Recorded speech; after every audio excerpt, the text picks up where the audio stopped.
everybody, it's Jared Goff here from Missionary Scotland with another We Are Mission podcast, and I'm delighted to be joined by Fr Pat McCallion from the St Patrick's Missionary Society, also known as the Kiltegan Fathers. Fr Pat, thank you for joining us. Thank you. So, Father, if we can just start by getting you to tell us a wee bit about yourself, a wee bit about your background. Okay, well, Fr Patrick McCallion, as you said in the introduction, and you might tell from my accent that I'm not from Scotland, but I'm a Dublin man. My parents came from the north of Ireland, and that's where the McCallion name comes from, a small village, Sign Mills, County Tyrone. And I suppose I'm from a large family. There was 11 children in the family, and I suppose like a lot of people in that time, I was born 1960, so you can do the maths. And I mean, everybody was in the same boat, and but community was probably one of the standout memories I have of growing up. That we had a neighbourhood, we had a community, we had aunts and uncles, and everybody seemed to be the same situation, and it was happy days. And what did your mum and dad do for a living? Well, my father was in the Irish Army, and my mother was a housewife and mother, and in those days, that's what she was there at home all the time for us. However, unfortunately, my mother died young. She was killed in an accident, and she was only 47, and a large family left behind. So that has a huge impact in my life, obviously, and that's 45 years ago now. So without going too much into it, like that will always have be a huge, shock. That to the DNA that it stays there. What age were you when she passed? What age were you when she passed? 18. 18, yeah. And I listen. I had thought about. I only finished my school leaving cert that year, and I had thought about maybe going into the priesthood then, but with that tragedy, there was no way was I going to entertain the thought. And then I was needed at home, and to be there for the younger ones. And I just decided then, no, I just went out to get a job, and I worked for a number of years as a salaries and wages officer in a large hospital in Dublin. And then one of my mother's wishes, she had only just come back from Lourdes before she was tragically killed, was that we would all at some stage in our life get a chance to visit Lourdes. So I fulfilled that wish. And then it was really there, I suppose, the whole idea of vocation to the priesthood start creeping back in. And that's where the journey for vocations to the priesthood came into play. Could you expand a wee bit on that? So what was special about Lourdes that kind of triggered that when you kind of maybe let it slip a wee bit? Well, I suppose it was just it.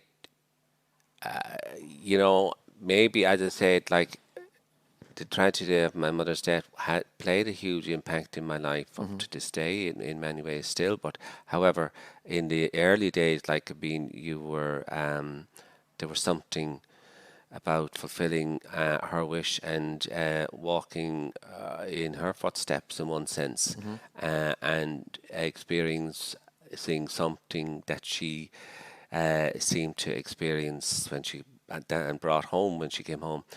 But I think it was just I went there as a helper, and it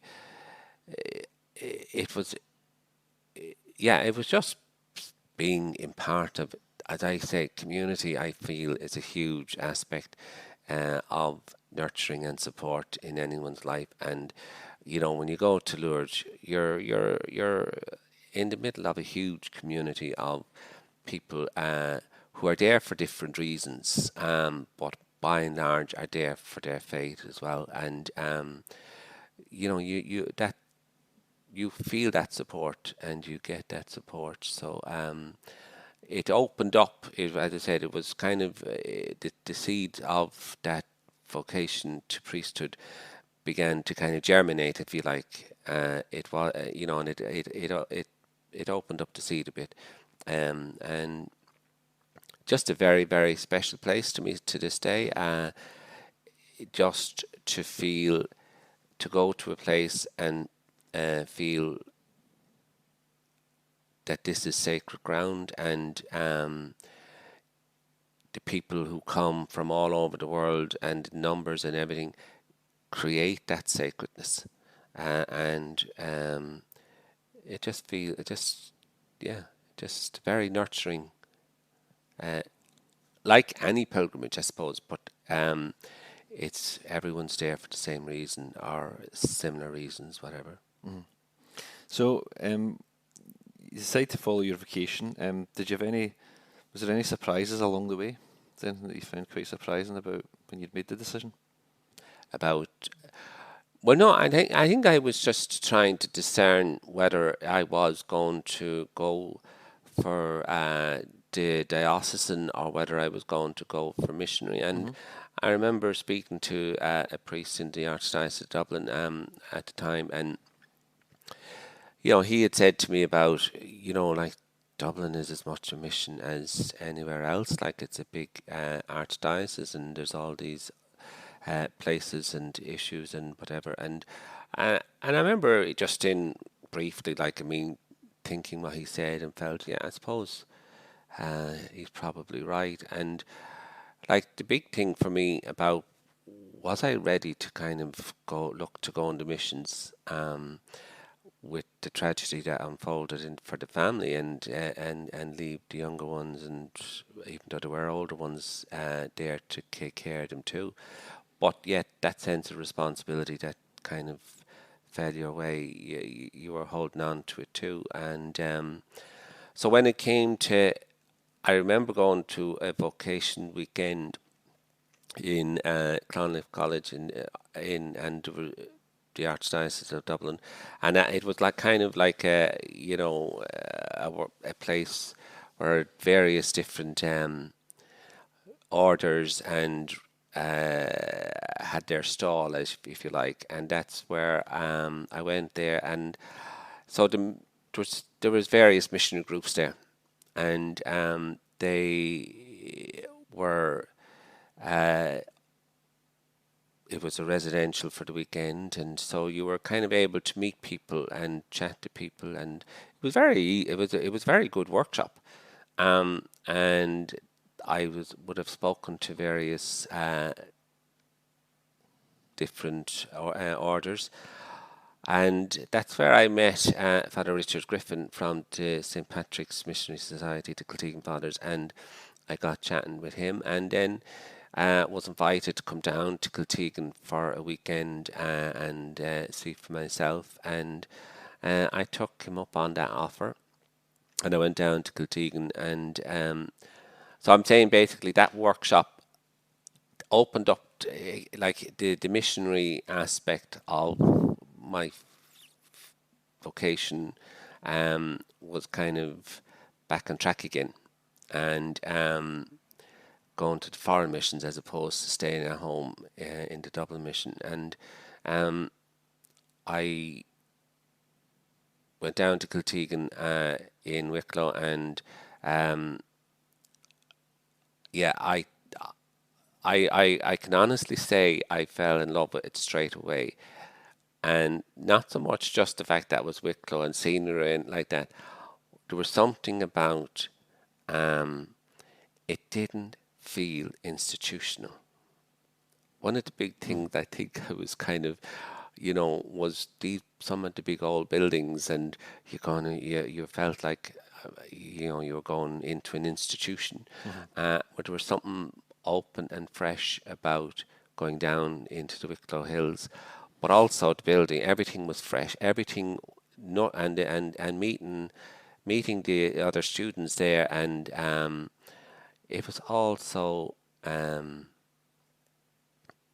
natural and ordinary, ordinary. And I think that attracted me to Kiltegan.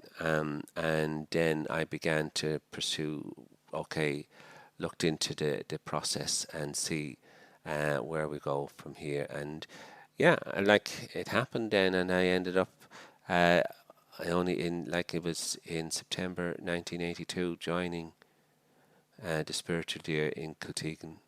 And it was a journey. I would never, I have no problem saying this, see myself as an academic.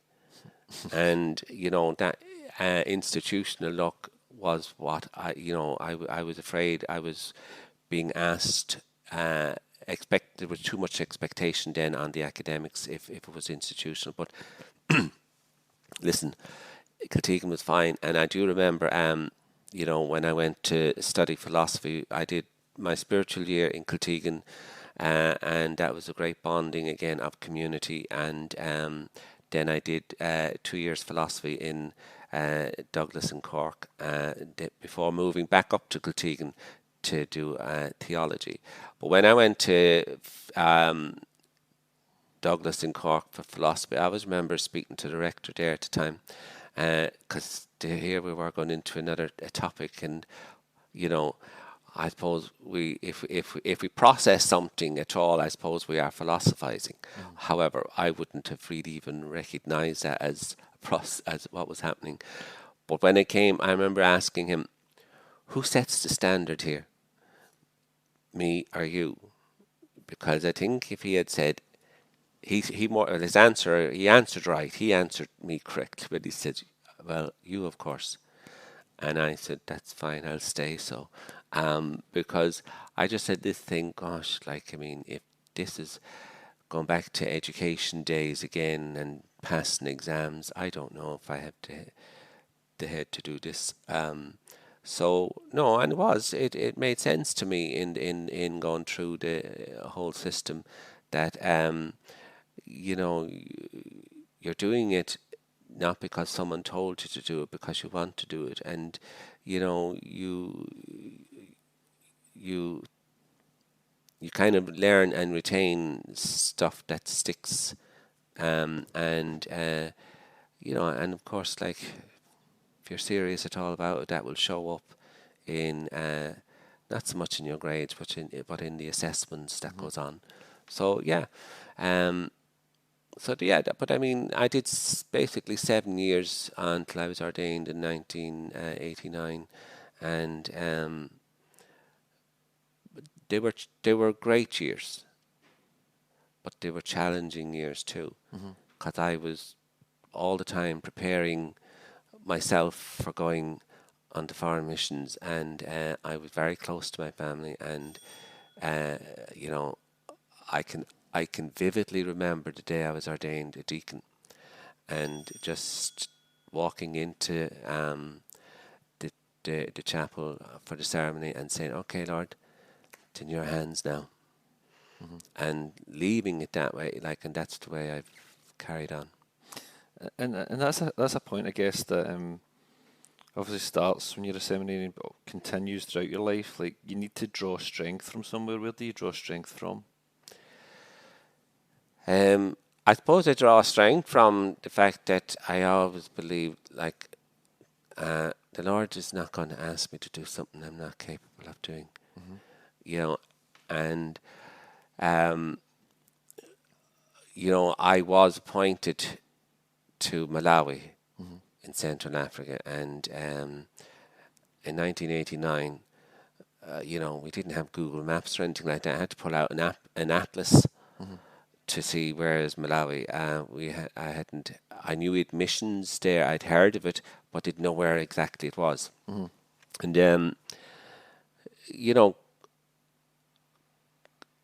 again, going out there, it was like, as I said, when I was ordained a deacon.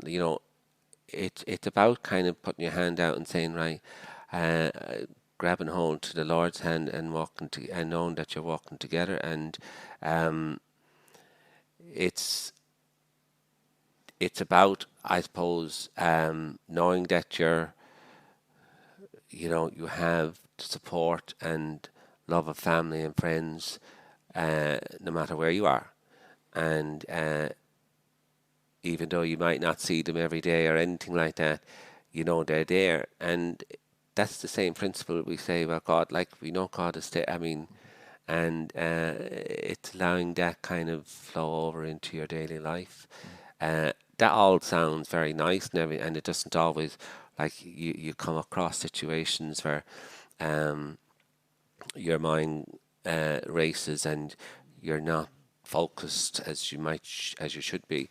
But yet, when you do rein yourself in a bit, you can kind of there's a foundation, obviously, that has been built up, and I know in this stage of my life, I mean, that foundation has been tried and tested, and it's fairly solid. But yeah, it would be the love and support and family and neighbours and friends that help you through it. And as somebody who has discerned their vocation, what does the term vocation mean to you in its broadest sense? Well, at this stage of my life, it has broadened out. I mean, when I was growing up, vocation seemed to be about religious life. It seemed to be about professional life, like whether it be, nursing or in the medical field or in the economics. Like, there was, but yet at the same time, it seemed to be something when we were growing up about dedicating your life at the service of others, and your reward was not monetary. It would be the way, and I'm saying that now from a more mature mind, I suppose. But I know, like, very early on, like in my own formation, and that well, that whole idea of vocation kind of expanded, like, to meaning, that we all have a vocation, and our baptism, and the gift of the Holy Spirit, like that everybody has something to offer, no matter who they are, no matter what they, and so I see that as vocation, and I see then, family life as vocation. I see what parents do for their children as vocations. So for me now, vocation is very, very broad, and yet very, very important in harvesting from the different aspects of vocations and gifts and talents that's there. It's not everybody. No, it doesn't. Nobody has a monopoly on those gifts and talents, and therefore, vocation is very broad. Sure. It sounds like you came from a very traditional Catholic family, very faith-filled and things like that. Was there a saint or a kind of scripture passage that kind of defined or inspired you, sort of thing, when you were younger? Well, I mean, we were from a very, working class family. We weren't, and there was no, there was nothing pious in our upbringing, maybe apart from the May altars or something like that. But I mean, we were brought up to go to Mass every Sunday and confessions every 2 weeks, and we were always had our Sunday best, and preserved after Mass for the next Sunday, I mean, and so there was just, but as I said, my father was an army man too, like maybe there was a discipline and all that as well, but it was, so when you ask about a scripture passage, like there was nothing in growing up with, like it was just our prayers that we would have prayed and we would have known. And, and our prayers to the Hail Mary is probably the prayer that we all, can relate to, as I just even alluded there to May altars. Like Our Lady obviously was very real for us in growing up. And probably that came from, my mother, who probably prayed to Our Lady and as a woman to woman.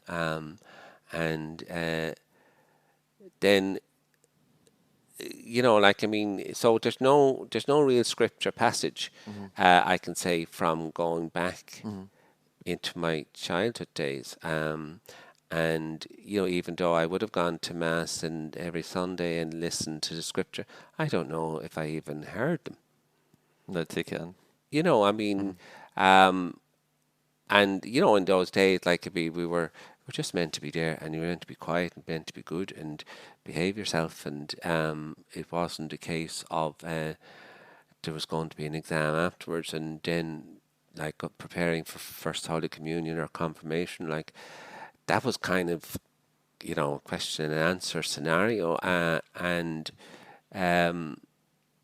so it's just what I'm going to say is, like, I know now what you're asking me, and I know now, and there's many scripture passages that could possibly come to mind given various situations. But there's a scripture passage, and I can't give you the quote, but it's where the four friends are carrying a paralytic on the stretcher to bring to the Lord. Their friend gets cured, and I love that. I ever since I took a reflection on that, I find it's very human, and I find it's what I in our day and age where we're living in at the moment, and where information and technology is there and everything is instantaneous. I don't think people are processing things like they take.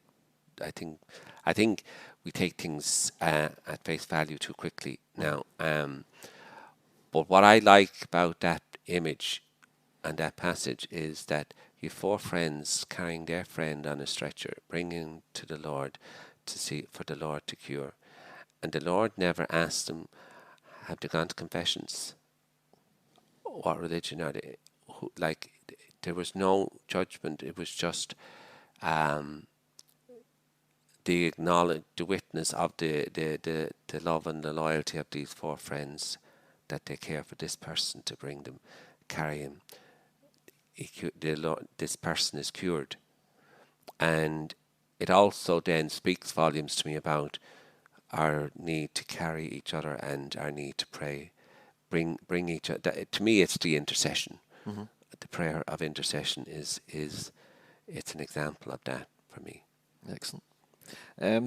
So your vocation itself, where has it taken you throughout your life? Well, where has it taken me? I suppose in one sense, going back to when I was ordained, and there was a very like society was probably opening up a bit more, in broadening out a bit more, and Ireland certainly was beginning to expand its horizons, and as being part of the EU and all, EEC and EU and all that. That brought a lot of prosperity and development, and therefore prosperity and development, can change people's in ways they're not even maybe aware of, and then other young generations are coming up, and they've just known that they've only known this, what they've grown up in. I just find that as a priest, it brought me into places, into people's lives, maybe first of all, because people, I don't know what it was, but like, I mean, it just, I seem to be, as a priest, I seem to be freer to kind of engage with people and meet with people, or people could come and engage with me and meet with me. But I'm sure on the other side, maybe there was also areas where, as a priest, because I was a priest, I wasn't engaged with, and to acknowledge that too. But that's just about where it brings me insofar as it brings you into people's lives, that you probably wouldn't have any entry into without being not just a priest, but without being a person of faith. But geographically, then it brought me to other places, like, as I said, to Malawi. And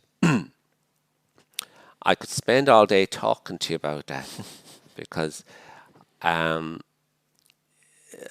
can always remember arriving in Malawi in September 1989 and coming off that plane, and the first thing that hits you is the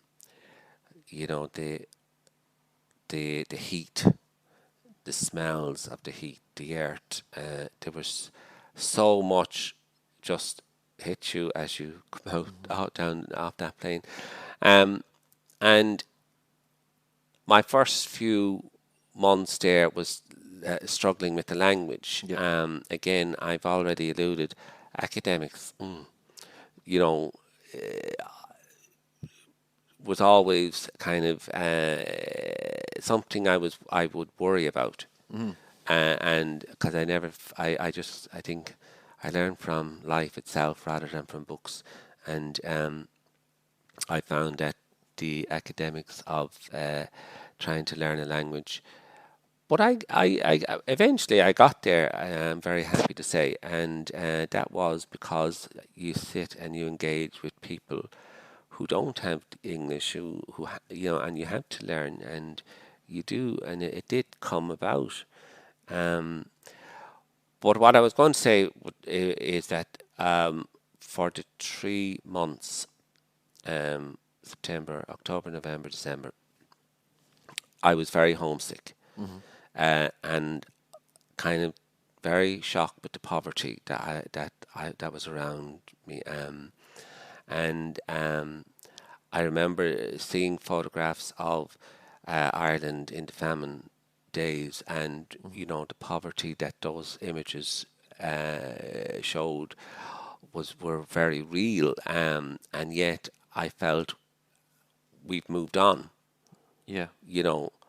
But like, here I am now, 1989, and like, this is I just couldn't believe what I was witnessing. Yeah. You hear about it, you read about it, you see it on TV and all that, but like, when you're actually in the middle of it, and it was something else. And I remember I was also feeling very homesick too, and hoping they were all okay at home, because saying goodbye wasn't, without the tears and whatever else it was. But once you're kind of on the plane and you get there, you just, again, trust that they'll be fine, and time helps adjust those scenarios so things were fine. But I always like to tell the story that I can actually tell you the date I settled in Malawi. And that was the 25th of December 1989. And it always amazed me that I can actually pinpoint when I settled into Malawi. We had Mass for Easter, or for Christmas, sorry. And after the Mass, this young man came to me with 3 eggs, with a bit of sawdust in a plastic bag, and this was my Christmas gift, from the parish. And I was, number one, I wasn't expecting gifts, and then, but it was just very humbling experience when you think of all what we do at Christmas with wrappings and stuff like that. When you think of all, and this was a big thing to be giving me 3 eggs, and I kind of just, if you like to use the word, copped myself on. Yeah. And that evening then we were the Kiltegan priests who were in that diocese in Chihuahua in Malawi. We were meeting up that evening for Christmas in one of the parishes, and in the drive to that parish, I could see everybody was back out in the gardens, weeding and looking after the garden, which was vital to them for the maize crop, and there was no rest. You had to, they had to be out there doing it, and so, the birth of Christ took on a very real meaning for me, probably more than any other time in my life, about how we celebrate it. And anyway, all I'm saying is it was that, like, I settled into Malawi that day, and that drive down to the parish after being grounded with these 3 eggs as a gift. And Malawi, there was loads of trials and tribulations, but there was absolutely loads of joys and celebrations. And Malawi is called the warm heart of Africa. And it's nothing to do with the sun. It's to do with the people. And the people were absolutely are. I mean, I still keep in touch with some of them. And did they make you feel welcome from day one? Oh, absolutely, yeah. I just probably didn't understand it because of the language, but no, from day one, they were very good. And how long did you spend in Malawi? Well, I left there when did I leave? I left there in March 2008. Okay. Yeah. So 19 odd years. Yeah. Yeah. And was that the only place you lived in Mission? Yeah. Yeah. Yeah. Just in terms of, you're saying, like, about the trials and tribulations and obviously the joys and celebrations, could you give us a few examples of both? Like, is there anything that stands out in terms of something that was really challenging, something that was a real success story, or really joyous? Well, I suppose one of the things I would say probably is that there's so many. There are many different. That's why I'm saying to you that, like, we could go on for hours, and you get me talking, get me started. But some of the challenges can also be joys as well. Sure. In acknowledging or being able to say, "Thank God I was there," and I say something like the whole AIDS, HIV, and the AIDS pandemic was muted. Like, it was going on, but no, like, Malawi was a very dictator kind of controlled country, and so no one was allowed to say anything negative, and so to the idea that you would suggest that there was an issue with HIV and AIDS in Malawi was to be negative, and therefore it was silenced. But like the Catholic bishops brought out a pastoral letter, and I'd have to kind of get my dates right, but I think it was 1992, and that changed the whole structure of things in Malawi, without, again, it had its trials and tribulations in the process as well. But the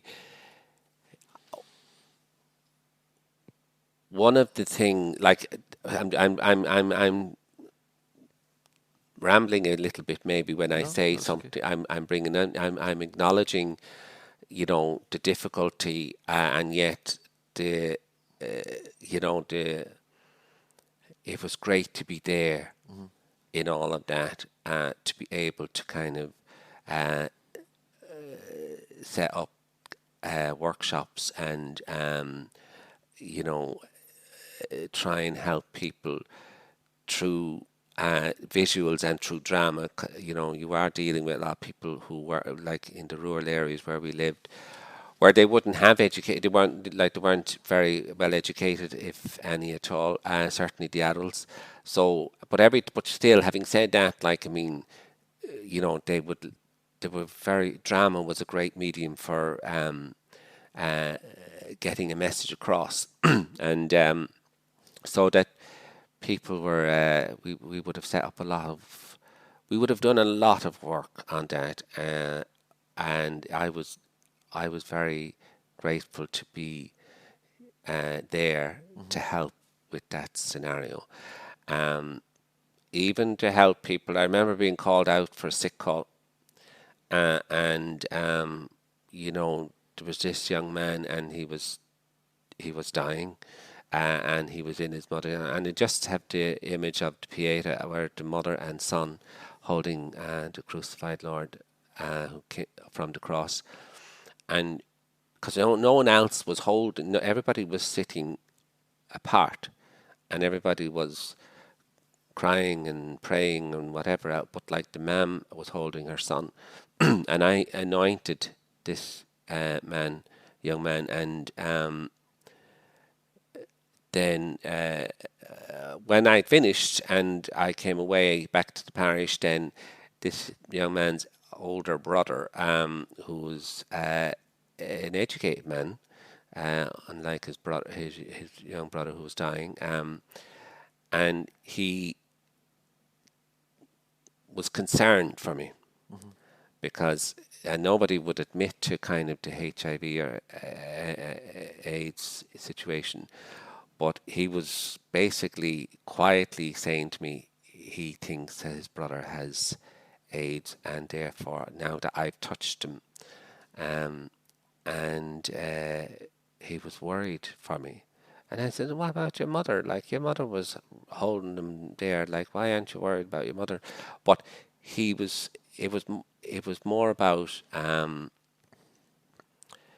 whole the whole thing was, I'm talking to an educated man, and so it was about trying to getting him to understand what the signs say, Yeah. and to believe in that, and therefore for him to kind of help the others see that too. Yeah. So little things like that. But there's an image that will always there, like that's the whole day, and it was a huge situation to be involved in and part of, and I'm grateful. When I say I'm grateful for being, if you like, in the right place at the right time. And but there was a year around that time also in 19. When I see that was around that same time, 1992, there was a fierce famine in Malawi, a hunger situation, and and then there was cholera. There was all kinds of, and I was way down in the valley, um, and I remember there was this lady, an old woman. Well, she seemed old, may not have been, but she was an old woman to me, and she was going past the entrance of the mission, and she had a child in front, strapped on in front, and a child strapped on her back, and there was a little girl with her, and she had a child strapped on her front and a child strapped on her back, and then there was another little child walking but they were very thin. Oh, this is going to get me going. They were very thin. And the sight was I couldn't believe it. And we went out to meet them, and turned out that basically there were two sets of twins, and their parents had both died as a result of the HIV and AIDS pandemic. And this was now the grandmother, and she now had 5 children to look after, all infants. And this young girl, I don't know who the little girl was, but she was kind of obviously related, but she was now suddenly, like, she couldn't have been anything more than maybe 6 or 7. Right. But she was suddenly roped into helping this woman. Anyway, we brought them into the mission, and we brought them in, and the children were, I got the catechists and a few of the community to come in, and the children were cleaned up, and we actually happened to have bales of second-hand clothes to distribute. And in the bales were baby grows and stuff like that. So we were able to, it was amazing just to wash these children and to clothe them, and to give them a little bit of dignity. And we were able to kind of, food was scarce, but we had our own pala porridge that which was made ground beans, soya, maize. Like we were able to a nutritional porridge for malnourished children, and we were able to get the ingredients ourselves and get them milled and have our own supply, and so we kept them there to feed them up and to feed the grandmother up, because she was very weak looking herself, and eventually through their own culture and all that, then they did kind of it did help, is what I'm saying, but inevitably, unfortunately, the children died fairly quick, and it was because they were infected as well with the HIV and AIDS issue. And like in no time they were all gone, died. But it's just, it's one of those moments that stays with me, that it was great to be there. Listen, we're all on the road. I believe this in my faith. We're all on the road. We're all to be with the Lord. And if I believe that myself, then I believe that's where they are now. And I think of them and many others whom, because the mortality rate was very high, and so I would have seen a lot of people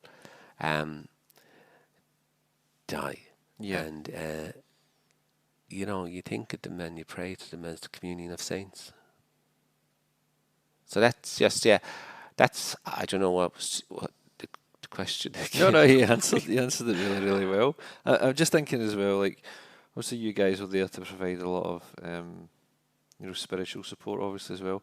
What sort of material support were the Kiltegans involved in? Well, it's funny actually you say that, because it's a bit like one of the things I remember when I arrived, so as I was saying at the beginning, when I arrived in Malawi, I would have said, there's nothing. There's no book. There's no workshop. There's nothing could prepare you for what you find when you land out there. It's, and you can get all the advice from but everybody's individual and everybody's different, and everybody will react or take it on board differently, and so like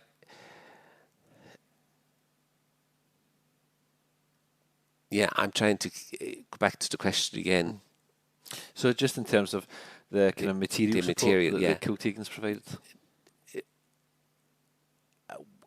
like when I say, yeah, that there's a lot of there's nothing anything can prepare you or anything like that. There's also the fact that there is the fact that you find yourself involved in projects and programs that in your wildest dream you'd never think you're capable of. And it kind of go back to what I said earlier on too. Like I believe, like the Lord isn't going to ask me to do something I'm not capable of doing. And that's very simplistic, I know, but I'm just saying it's for my own self. I say that, and so yeah, to be involved, to find yourself like to be involved in building projects, to be involved in feeding programs, to be involved in water projects, to be involved in tree planting projects. You know, it was funny. When I say that, even there was. I was down one time in a place in Cholo buying a whole load of fruit trees. We were going to give out to because people would protect fruit trees because they will give fruit rather than cut them down. So we decided, myself and another priest decided we would do this, and I went down to pick up all these fruit trees. And I like gardening myself, and it's a research centre where they also were trying different varieties, whatever. Anyway, I said to the chap, by the way, do you do apple trees here? And he said, no. And I said, you hesitated too long to answer me, so you must have them. And he says, oh yeah, we do, but they're for research. And I said, that's all I wanted for too, is to know will it grow, will it not grow. And so I ended up getting 3 apple trees off them to plant in our garden, and it did grow, and we did get apples off them. But I'm just saying, the different like the building programs, like would have been things like help, certainly outstation mission churches, catechist houses, schools, school blocks, and teachers' houses, and but always with the community, that they had to have a contribution as well. Yeah. And that would usually be in the form of labour, but always a case of the need, like that there was a need there for it, rather than just deciding you're going in to do this. The need came from the community, and community is a very important aspect in my vocabulary, in my life. And water programs were always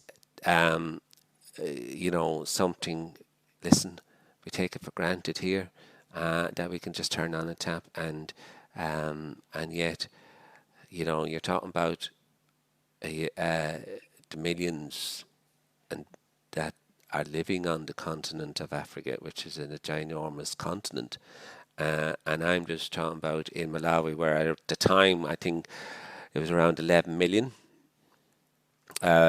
people living in Malawi, but it's a small, narrow strip of a country, and densely populated, and so sanitation was an issue, and then the water that created its own problems for the water. So like boreholes and wells were very important if we could get them, but we there was frustration a lot of the time, maybe in because so many will be using it. Like before you know it, you're having to get someone in to do for maintenance. Yeah. There's a whole load of things, but like that's no one's fault. That's just the fact that everybody needs water and everybody wants clean water. Otherwise, you end up in a whole medical scenario then, because people are drinking bad water. But other things, like even just to help, buy an ambulance. And when I say an ambulance, it's not like our ambulances here we have in this part of the world. It's a pickup with a canopy put on top, and it's about being able to transport people from, a very remote rural area into the nearest clinic or hospital. and it's about trying to save lives, especially for um, pregnant women who maybe there's a complication and they have to be brought in then from the rural clinic into the main hospital. And like many times I would have been called to help to drive somebody in, and and like us men have no idea. I know about the pangs of childbirth, but like to be in the back of a pickup going through those roads and everything like that, I don't know how. But thank God, there's been success stories in that. Um, the so like all of that I'm saying is something I never in my life would have thought I would be involved in. In projects and programs such as those, and there's no end to them. But I like also even my own love for gardening got to kind of flourish a bit too, and like to have my own hens and chickens, and I even took on rearing turkeys, things I couldn't have done if I was at home. So like that was all part and parcel of being at home in the place where I was living, and yeah. So as well as being a missionary priest, you were an ambulance driver and a farmer to boot.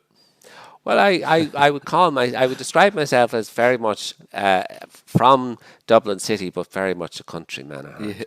You know, uh, and I think that's also part of maybe why I was attracted to Wicklow. Yeah, and so it was like when you're talking about having cultivating the land, stuff like that. Was that used to kind of help to feed the people? Did they get the benefits of the produce and things like that you'd? They would get the benefit of, well, in one sense, they would teach me, because I had to learn from them in one sense about the whole thing of rearing hens or anything. But the rearing of turkeys was a new thing for them, and just, but even just to have, even just a simple thing of saying the manure is fertilizer, and using that to kind of, for the garden, like for letting them see that there's that there's for helping people understand like that there is something, even though some of them could buy and sell you at the same time with their knowledge of the natural world around them too. But that kind of thing, the gardening, that kind of thing, like all you'd be doing there would be introducing new vegetables or new possibilities. But ultimately, maize was their staple, and maize was, they had so they weren't like, it wasn't a case of growing that people were going to start turning to trying out carrots and stuff like that, other root vegetables, but they needed to go to, but it was probably about helping, just kind of showing variety. Yeah. Now, having said that, like at the end of the day, it wasn't necessarily about feeding them. I mean, in a feeding program, you're talking about large scale feeding programs, and you like Mary's Meals is a great example, if you like, of me having I would have kind of tapped into that idea early on myself in Malawi, where in hunger times, the local co-op that was rationing the maize, like had no problem selling the maize to the mission because it was going to the schools to feed the children, and everybody has children in the school, and it meant the children were coming to school. So it is about being able to being resourceful with what you've got, the funds you've got, whatever, to be able to source food and bring it into the mission. And we had a system which I think, I inherited from older missionaries who were there before, of the small basic Christian community. And it's a brilliant system of, the village being having its own Christian community. And so you can distribute. You just have to call in the leaders, work out a system, and everybody goes back to their community, and then they'll carry the system out. Uh, and So like for feeding programs, it was usually about like it would be in a time of need, and it would be very large scale stuff. And I can remember in I think it was VLSE now, it was 2000 and 2001 or two when we had again a drought, a very severe drought, and that, and it was declared, an emergency in Malawi for the food stuff. Anyway, we got like I had funds from Kiltegan and from various groups who support our missionary work, and we had to kind of source the maize and get it in lorry loads, and we had anyway, we had, like in the parish there was about what was it? There was about over 100 different communities, and through each community we worked out a system of distribution. And there was no one saying this is only for Catholics or anything like that. Sure. This was for the poorest of the poor, the one who, if someone has a meal, at least one meal a day, and their neighbour has no meal a day, then you know who you're supposed to give it to.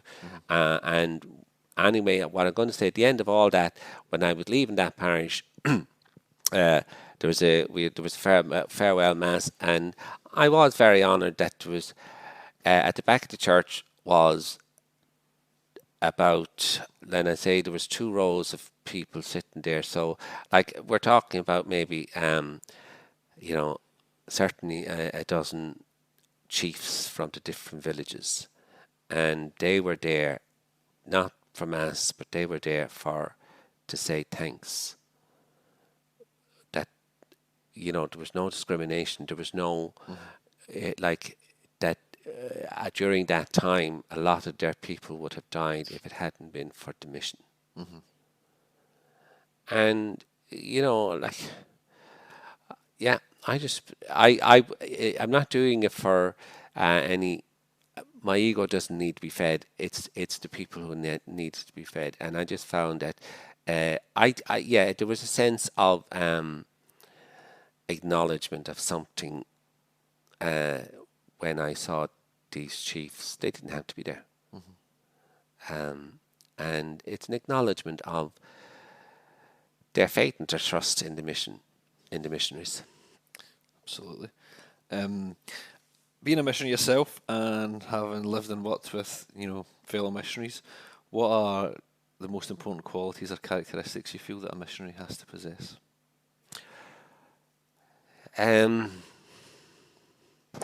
Well, I being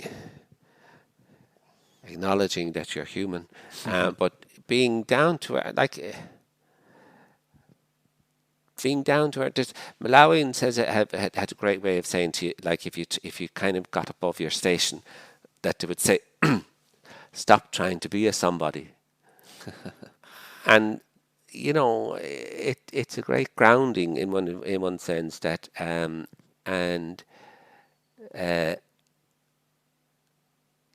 like. I can remember saying to some my Malawian friends there, that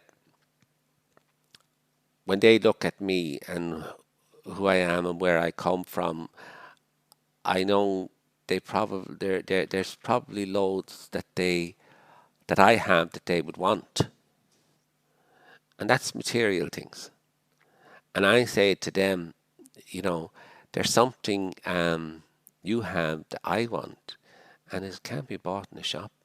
Like it cannot be bought, and it's just something. It's about, and I think that's for all of us, like coming from certainly from the developed world, like to think that we go there to kind of save people is not the attitude to go, because they'll, if you immerse yourself in it, you'll find yourself being saved in one sense. And when I say saved, I don't mean, you know, about being saved in the sacramental sense or a spiritual sense or anything like that. I'm talking about just in. I just think you have to be a fairly grounded person. I will always mention community. It's acknowledging that, you know, you're living with others, whether they be fellow missionaries or in the local community, and it's it's not separating yourself or going off on your own. I mean, because, you know, when you're so far from home, from the people you've grown up with and the people who know you and very well and all that, I mean, you know, you don't have that. And even if you do find yourself living with a fellow missionary, like, we probably only met when we walked in the door with each other. So it takes time to kind of get to know one another, and is to give each other that time. And so if that's what works for me and my fellow missionary, you know, the people themselves have to have that too. I mean, I think you've touched on some of these, like in terms of positives and negatives of being a missionary. I think maybe one of the negatives you say, even certainly at the start, would be the homesickness aspect. Positives, it seems to say that you feel like you're part of a new community and you get lots from that. Would that be correct? Well, I mean, you're part of a new community, but just the aspect of community, it's that idea of community, like, because what people ask, what is community? What is community? It's. I'm not talking about a religious community. I'm talking about the wider community and where we find ourselves living. And you know, from my growing up days, as I said, from a child where we didn't have much, we only had each other. And sometimes, like, my experience nowadays would be a little bit like people, you know, where the communities almost moved to the virtual world, which is completely different definition of community. Yeah. And so when you're with people and they're with you, you know, it's kind of like a circle. Then it's you know, there's no beginning or end, and everybody's equal. It's not a hierarchical sense of community. You know, I don't know if you would even call a hierarchical thing community. But so it is. It's that kind of circle where, listen, there's nothing, you know, romantic or idealistic about it or anything like it. Communities will have their difficulties and stuff, but there is a nurturing that goes on that helps. Well, certainly, I would feel, for me, it helps me if I'm nurtured in a setting. I mean, I'm part of the St. Patrick's Missionary Society, Kiltegan Fathers, right? I mean, we don't live in each other's pocket, but we know they're there. We're there for each other, and we're a group of individuals who kind of came to join this order, but we have a sense of community no matter where we are in the world, I think. And that comes across in our, if you like, our chapter meetings and in our leadership meetings. You know, they have those meetings for a reason, and that is to kind of for the well-being and welfare of the members of the society. And if we are looked after in that regard, then we can perform to our best in the other garden, wherever we're planted. Would another positive be perhaps that you were talking about, that really humble offering that you got in the Christmas day. Is it? Does being on mission help grow your faith? Being on the mission help grow my faith. In terms of, small incidents like that really kind of hit home. Well, I sometimes. mean, maybe, yeah, like it's like anything. I mean, if I'd never gone to missions and was based at home, and another maybe there would be something else that might have created. Sure. I think it's about being open to what your faith is, and I'm open to my faith in simple terms. I don't like complicating my faith with,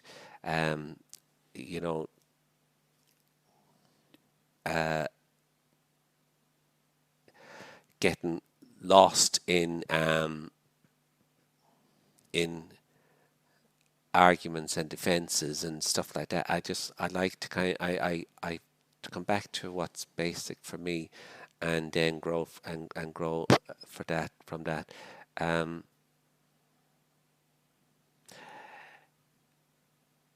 Yeah, it's not. I suppose it's just something. It's not easy for me to answer in the sense that you're not looking out for that growth. Sure. It's happening. Yeah. And I'm still here. I mean, and then I've been asked by my superiors to take on other aspects of what being a missionary is. Yeah. And so that's growing. Like the idea of being the missionary has kind of evolved too. It's not an address. It's a lot bigger than me saying I was in Malawi. It's what I'm, like all of us through our baptism. We're all called to be mission, and I just like the vocation question. And therefore, we do profess to be part of an apostolic work church. And, so, we have this sense that there is a lovely saying that I picked up and I hold on to, and I say it often, that some give to the missions by going, and others go to the missions by giving. So we need each other in order to be able to accomplish what the message of service and love is. So, I'm here in Scotland now, right? And I'm going out doing mission appeals. Part of my role is to do mission appeals at the weekend, and I have been very, very, very nurtured, if you like, by people's response in the churches I've gone to, parishes I've gone to, and I had the same experience when I was in England. Yeah, like, so that does highlight for me that we are, acknowledging that, yeah, some people will say, I couldn't do what you do, but I'm happy to support you, and it's out of that sense of connectedness that, which is great. Our faith does that. I mean, we're all total strangers otherwise, but if as Christians we find each other and we support each other and we grow. Anyway. Fantastic. I mean, that's a really fulsome answer. We've spoke about the term vocation, but what does the term mission mean to you? If you were well, that's what I'm saying there. Like, I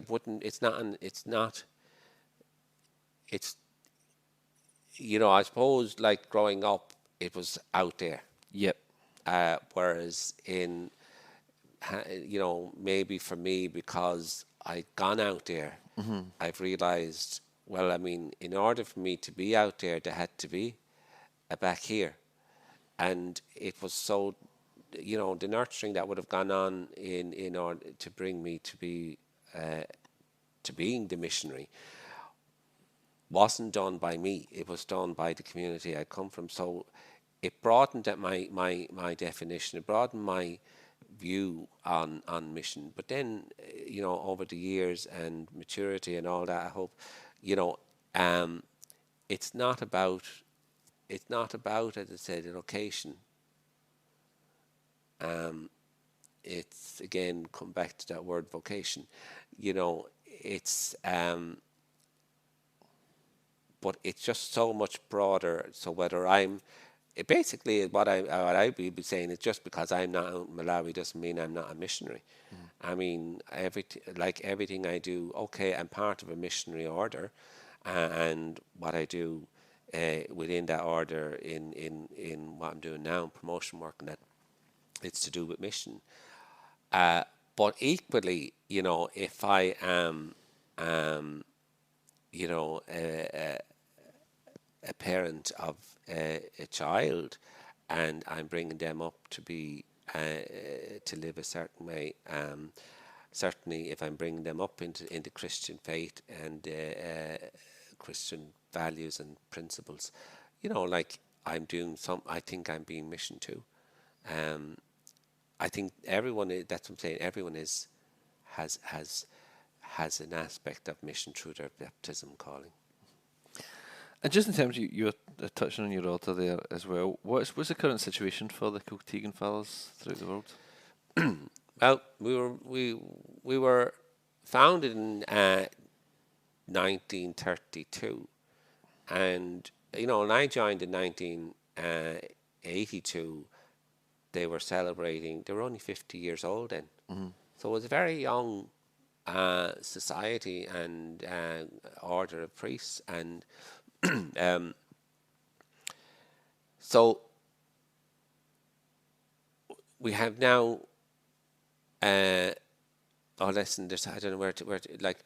We progressed anyway from being just more or less, an Irish society of priests, secular priests who commit themselves to joining and going out in the missions. We have some priests from Scotland who joined, who as part of it. So it was never fully an Irish group in a sense, but yet society had a place here in Bucklivy, which I think it was 1965 they set it up, and basically it was a kind of a college where those who came to who may feel like later in life that they have a vocation to the priesthood, but they left school too early, and so this was basically where they could go and bring them up to the standard of education needed in order to go on to do the studies for priesthood. So bring them up to, I think it would be the A levels standard, leaving cert standard, and. So we would be fairly well known in Scotland because of Bucklivy, which was great, and we were growing, through even after Pope John Paul the second visit. I think there seemed to be an influx too. So we seemed to be growing, and then of course. In part of the Jubilee celebrations that was looking at opening new missions and new territory and stuff. And we opened up a new mission in what is now South Sudan, and in Zimbabwe and South Africa at that time. So we were expanding, and then we moved into becoming an international order. And that meant a whole change in our constitution, and that so we that happened, and It was in the 1990s, and where we began to recruit, if you like, from various African countries. A missionary is where we worked. We stuck. We didn't go outside that area, and so now all our young men are now African missionary priests, young men from the different places we worked in, who joined and who are ordained missionaries for St. Patrick's Missionary Society. In Kiltegan in Ireland, Kiltegan, that was the thriving place that I first visited, that attracted me to this place. It's now it's now more or less a retirement home. What was the college is now a retirement home, and then there's an added an extension onto that, which is a care unit for those who need care. And like our guys are these are people who are in their 80s and 90s now, who have dedicated their whole lives, so they're looked after there. And then we have our administration, our leadership, some of our leadership, and then the administration block, and we have a pastoral centre there that we call it the spiritual centre, that's being put to good use for people for workshops on various aspects of addiction or whatever. Sure. Now, I'm saying all that, and then so a lot of our growth is coming from the younger priests who are ordained now out in the missions. And I have to say, sometimes you go around and you're doing the appeals, or you're meeting people, and people will say to me, but we need you here now. We're so short of priests. Like they were saying, but because, imagine they're having to come from Africa now to minister to us. And I would say, my answer to that would be, I know that just goes to show that the missionaries haven't been idle.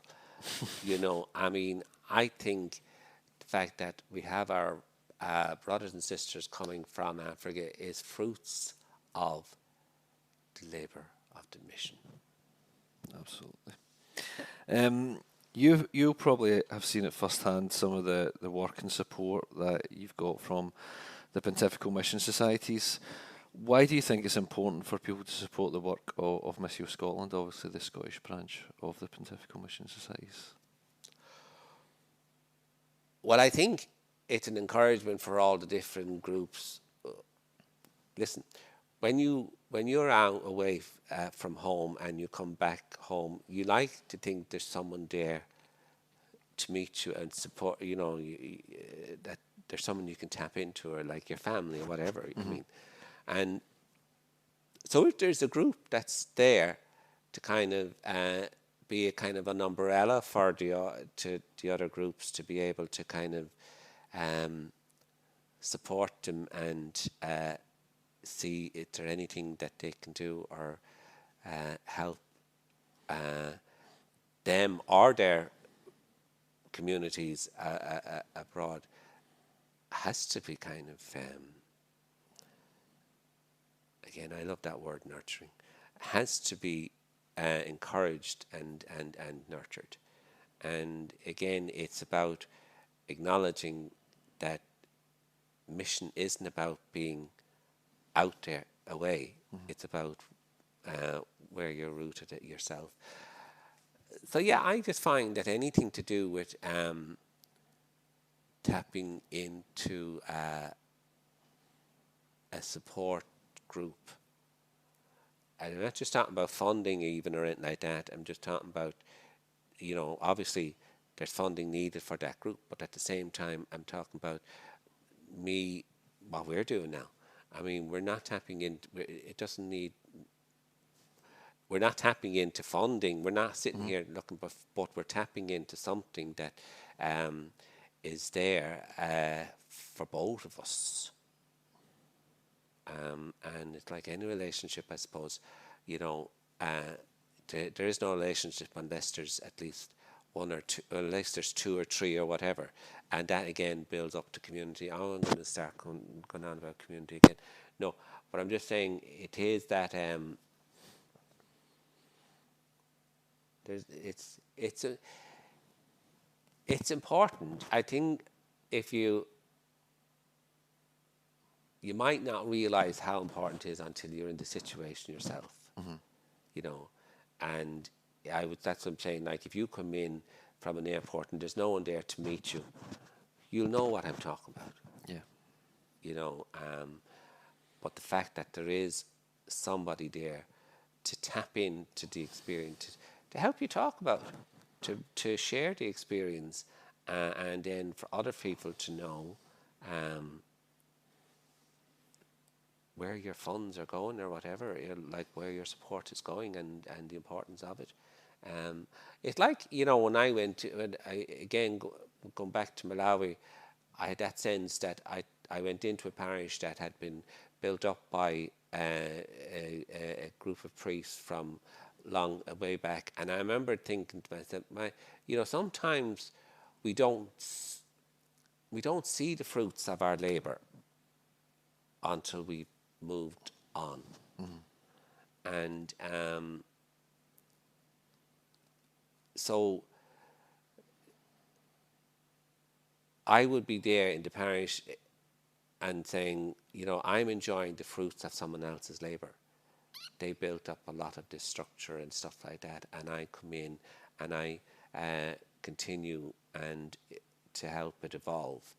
And I suppose, you know, Missio or any group like yourselves will be a bit like that you come in, you know, you harness from the fruits of the labour of those who've gone before you. But it's good that there's a group there to kind of help you in that area, but also to support you in other areas. Then in other areas, meaning maybe maybe someone like yourselves, Missio, have learned that there's a project that could be needed to be funded, and so someone's finding difficulty getting into that. You know, well then you have boots on the ground to be able to maybe find someone to reach out to that community far away. Fantastic. We'll finish on a wee light-hearted note, as we usually do on the podcast, where I asked the guests. This was already light-hearted. I've enjoyed telling you. So I usually ask our guests if there's something that they could tell our audience about themselves that they might not know. Like, do you have a hidden All-Ireland medal somewhere? Do you have a special talent or a gift that other people don't know about? Well, it depends who's listening to this, because somebody would say, "Sure, I know that already about him." I like gardening. I said, right. But I like cooking and baking. Right. And I suppose it's not a hidden talent really, because I like to share it. Yeah. And there's no point in having it unless you share it. And so yeah, I like when I was out in Malawi, we didn't have all the choices we have here. Like, I mean, we didn't. Even if you did have a freezer, the electricity wasn't on long enough for it to work. So I learned a lot about preservatives, and I would have cooked a lot of things like chutneys and marmalades and jams and stuff, because all the stuff that was there, you know, were like like the eggs, you were given gifts. And sure, you've all these tomatoes, you've all these mangoes, you've all and like if you don't use them, they will rot. And not that, I mean, you could distribute them anyway. But usually when you got them, it was because they were already plentiful. And so I, like, because of my cooking and interest in cooking and that, I I took it, and I still kind of do it a bit now. I mean, I don't waste stuff. I mean, if there's something in the fridge that needs to go, that someone else might just say, oh, that's gone past its sell by date, and just like, I'll make a soup out of it, you know. So I don't know. I think why I'm saying that. I think I'm just saying that is, it's something you're able to share to nurture someone in a different way, in feeding them, whatever. Like, so hospitality would be a big thing. Certainly for our priests and the missions and that, so far away. And I do know, like, I mean, that they like to come to my mission because they got fed. And there's a young man out there who I trained as a cook, and even just recently one of our priests has come back from visiting Malawi and was telling me Chimwemwe is definitely considered one of the best mission cooks in Malawi, and like he's been the cook for us for, I suppose, well, I say, well, it's, yeah, about 25, 30 years. Wow. You know, so yeah, I like cooking and sharing it here. Like, even in Kiltegan, if you were to ask any of them in Kiltegan, when I was there in Kiltegan, you know, just after the pandemic, around for a year, and I was cooking and baking, and even though they had their own cooking that and you know, kitchen, you know, but I had an audience willing to eat it. Yeah. So which was great. Here I'm on my own at the moment, so I don't really do that too much of it, except feed myself. Father Pat, thanks very much for being so generous with your time and speaking to us on the podcast today. Thanks very much. No, it's lovely to meet you, and thank you for asking and inviting. And I wish you well. Listen, I miss you well too, and thank them for all their support and continued support that goes on. Thank you. Thanks.